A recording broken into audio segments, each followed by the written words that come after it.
श्रीगुरुभ्यो नमः। श्रीकृष्णाय परमात्मने नमः।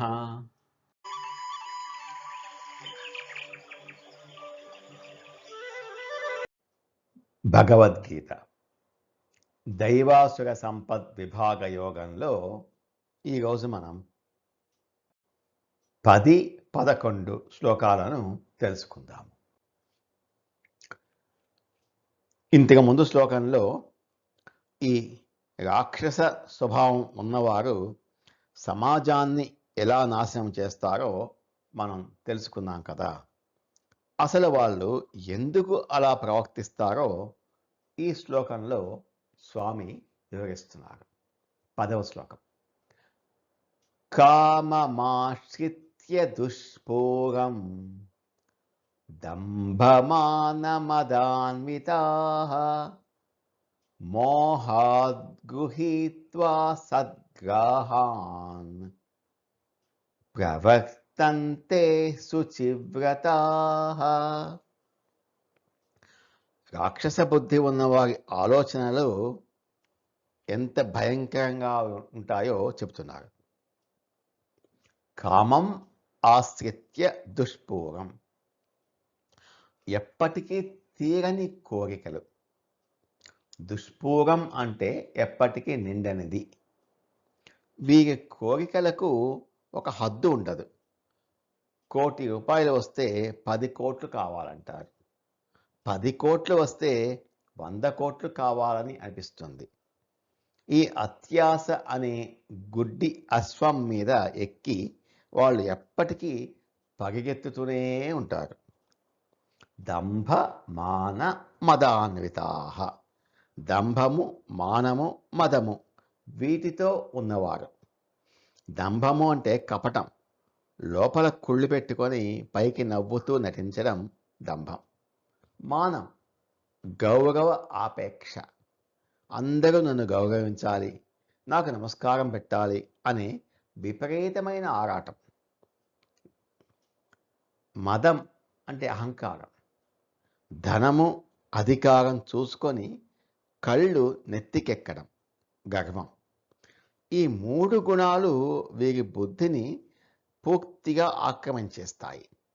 మోహాత్ గృహీత్వా అసద్గ్రాహాన్, భూమితో కూడిన తప్పుడు పట్టుదలలు, భ్రమతో కూడిన తప్పుడు పట్టుదలలు.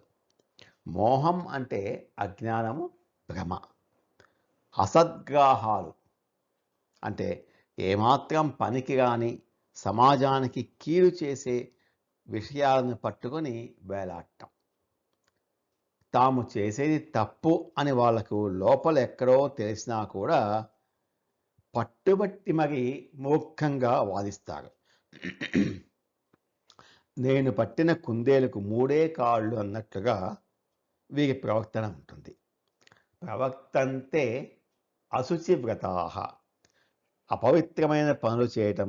అశుచి అంటే పవిత్రత లేని. తమ ఎప్పటికీ తీరని కోరికలను తీర్చుకోవడం కోసం వీరు ఎలాంటి నీచమైన పనులకైనా మోసాలు, హింస, అవినీతి, వ్యభిచారం లాంటివి సిద్ధపడతారు. విచిత్రం ఏంటంటే ఈ పాపపు పనులనే వాళ్ళు ఒక వ్రతంలాగా, అంటే రోజు తప్పకుండా చేయాల్సిన పనుల్లాగా ఎంతో నిష్టగా చేస్తారు. ఒక చిల్లులు పడ్డ కుండలో ఎలా అయితే ఎన్ని నీళ్లు పోసినా అది ఎలా అయితే నిండదో, ఈ రాక్షస స్వభావం ఉన్నవారి అత్యాశ కూడా ఎప్పటికీ నిండదు. మనిషిని రాక్షసుడిగా మార్చే మొట్టమొదటి ఆయుధం అత్యాశ. ఎవరికైతే జీవితంలో దేవుడిచ్చిన దానితో సంతృప్తి ఉంటుందో వాళ్ళ దరిదాపుల్లోకి కూడా ఈ ఆసురీ లక్షణాలు రావు. తృప్తి లేనివాడే తప్పులు చేస్తాడు. కామమాశ్రిత్య దుష్పూరం దంభమానమదాన్వితాః మోహాద్ గృహీత్వా సద్గ్రాహాన్ ప్రవర్తంతే వర్తంతే శుచివ్రతాః. ఎప్పటికీ తీరని తృప్తి చెందని కోరికలను ఆశ్రయించి కపటము అంటే దంభము, గర్వం మరియు అహంకారాలతో నిండిన వారై అజ్ఞానము, మోహం చేత తప్పుడు విషయాలపై పట్టుదల పెంచుకొని అత్యంత అపవిత్రమైన పనులను, అశుచి వ్రతాలను ఆచరిస్తూ ఈ రాక్షస ప్రవృత్తి కలవారు జీవిస్తారు. 11వ శ్లోకం. ఈ అత్యాస వల్ల వాళ్ళ మానసిక పరిస్థితి ఎలా తయారవుతుందో ఈ శ్లోకంలో వివరిస్తున్నారు. నేటి ఆధునిక సమాజంలో ఉరుకులు పరుగుల జీవితంలో గడుపుతూ ఎప్పుడు టెన్షన్లతో బతికే వారికి ఈ శ్లోకం ఖచ్చితంగా ఒక కనువిప్పు కలుగుతుంది. 11వ శ్లోకం. చింతామపరిమేయాంచ ప్రళయాంతాముపాశ్రితాః కామోపభోగపరమాః ఏతావదితి నిశ్చితాః. రాక్షస బుద్ధి, లౌకిక స్వభావం ఉన్నవారి దైనందిన జీవితం ఎంత నరకంగా ఉంటుందో ఈ శ్లోకంలో వివరిస్తున్నారు స్వామి.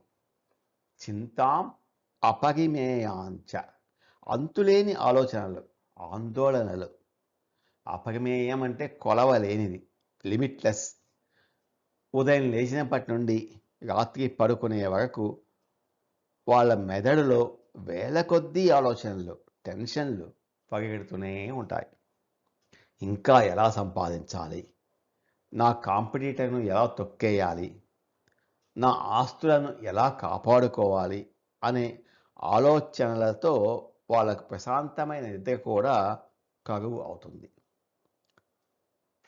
ప్రళయాంతాం ఉపాస్యతాః, చనిపోయేంత వరకు ఇదే పరిస్థితి. ప్రళయం అంటే ఇక్కడ మరణం. ఈ టెన్షన్స్ ఎప్పుడు తీరతాయి అని అడిగితే చనిపోయే వరకు తీరవు అని శ్రీకృష్ణ పరమాత్మ చెప్తున్నారు. యవ్వనంలో ఉన్నప్పుడు డబ్బు కోసం టెన్షన్, ముసలితనం వచ్చాక ఆ డబ్బును ఎవరు ఎత్తుకుపోతారో అని టెన్షన్, చివరి శ్వాస విడిచే వరకు ఆ చింతలనే, యాంగ్జైటీలనే ఆశ్రయించి బతుకుతారు. కామోపభోగ పరమాః, సుఖపడటమే అంతిమ లక్ష్యం. వాళ్ళ దృష్టిలో జీవితానికి ఒకే ఒక్క లక్ష్యం ఉంటుంది. అదేంటంటే తినడం, తాగడం, జల్సా చేయడం. శారీరక సుఖాలను, ఇంద్రియ భోగాలను అనుభవించటానికే ఈ జన్మ వచ్చింది తప్ప పక్కవాడికి సాయం చేయడానికో దేవుడిని చేరుకోవడానికో కాదు అని వాళ్ళు బలంగా నమ్ముతారు. ఏతావత్ ఇది నిశ్చితాః, జీవితం అంటే ఇదే, ఇంతే జీవితం అంటే.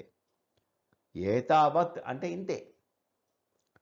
వీళ్ళ ఫిలాసఫీ ఎలా ఉంటుందంటే, ఎవరు చూశారు స్వర్గము, ఎవరు చూశారు నరకము, దేవుడు లేడు, ఆత్మ లేదు.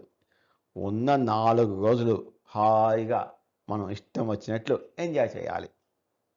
జీవితం అంటే ఇంతే అని వాళ్ళు ఫుల్గా ఫిక్స్ అయిపోతారు. నిశ్చితాః. మనిషి జీవితం కేవలం శారీరక సుఖాల కోసమే పరిమితం చేసుకుంటే ఆ జీవితం నిండా దుఃఖము మరియు ఆందోళన మాత్రమే మిగులుతాయి. సంతృప్తి లేని వాడికి కోట్ల రూపాయలు ఉన్నా కూడా అతను ఎప్పటికీ మానసిక రోగిలాగే బతుకుతాడు అని శ్రీకృష్ణ పరమాత్మ హెచ్చరిస్తున్నాడు. చింతామపరిమేయాంచ ప్రళయాంతా ఉపాశ్రితాః కామోపభోగ పరమాః ఏతావదితి నిశ్చితాః. రాక్షస ప్రవృత్తి కలవారు చనిపోయేంత వరకు ఎప్పటికీ తీరని లెక్కలేనన్ని చింతలను, ఆందోళనలను ఆశ్రయించి ఉంటారు. ఇంద్రియ సుఖాలను అనుభవించడమే జీవితానికి పరమార్థము, ఇదే అంతిమ లక్ష్యము అని నమ్ముతూ జీవితం అంటే ఇంతే అని గట్టిగా నిర్ణయించుకుంటారు అని అంటున్నారు శ్రీకృష్ణ పరమాత్మ. నమో భగవతే వాసుదేవాయ. ఏతత్ ఫలం శ్రీకృష్ణార్పణమస్తు. స్వస్తి.